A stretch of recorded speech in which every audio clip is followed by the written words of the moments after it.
Well done, Joe Biden. It's going to be 1 year ago next Friday that Russia invaded Ukraine. They thought the soldiers would capture the capital Kiev in just a few days. Big mistake. A catastrophic one by Russian President Vladimir Putin has now been totally embarrassed by US President Joe Biden, because 1 year on, Putin still hasn't reached Kiev, but Biden just has. Now, I know Biden has seemed weak. I know that he sometimes seems senile, and Putin was probably counting on that, actually, when he started this war. But even Biden has managed to humiliate Putin by travelling to Ukraine, to the capital, Kiev, to meet the heroic Ukrainian president, walk down the street, air raid sirens blaring.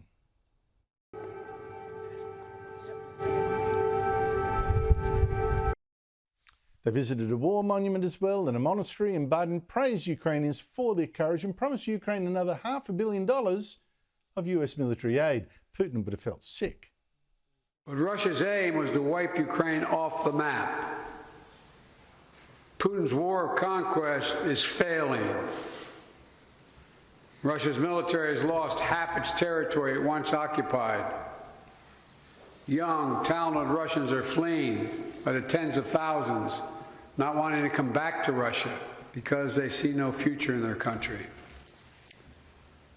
Russia's economy is now a backwater, isolated and struggling. Ukraine is grateful to you, Mr. President, to all the US citizens, to all those who cherish freedom just as we cherish them. Joining me to discuss this dramatic war zone visit by the US President, Sky News US correspondent Annelise Nielsen. Annelise, thank you so much for joining me. Russia invaded Ukraine a year ago next Friday, thinking it would all be over in a week. And yet, US President Joe Biden got to Ukraine's capital city before Russian President Vladimir Putin could. His visit must be a huge humiliation of Putin and a huge message of support for Ukraine.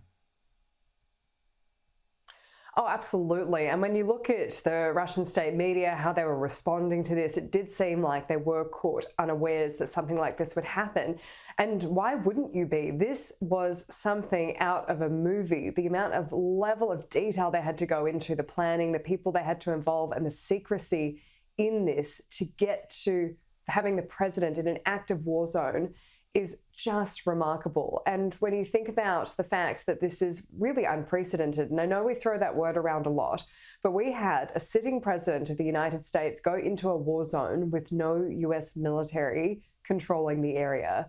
They went in with, he had his private security, just a very small entourage of people. 2 reporters were allowed to go with, on the understanding they shared everything out for everyone to see, but they had to leave their phones behind when they got on the plane in the US.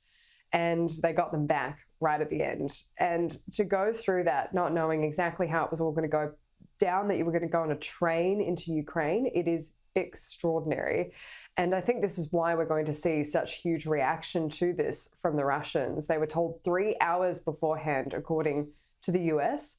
And there's not really a reason to disbelieve that when you look at how the Russians have responded, even though they have in official channels said that they gave him safe access, security. What choice did they really have when he was already going to do it?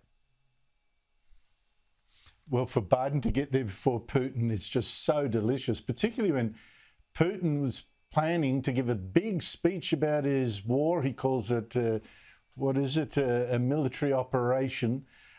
Big speech about his war. I think it was due in the next few hours if he's still going ahead with it.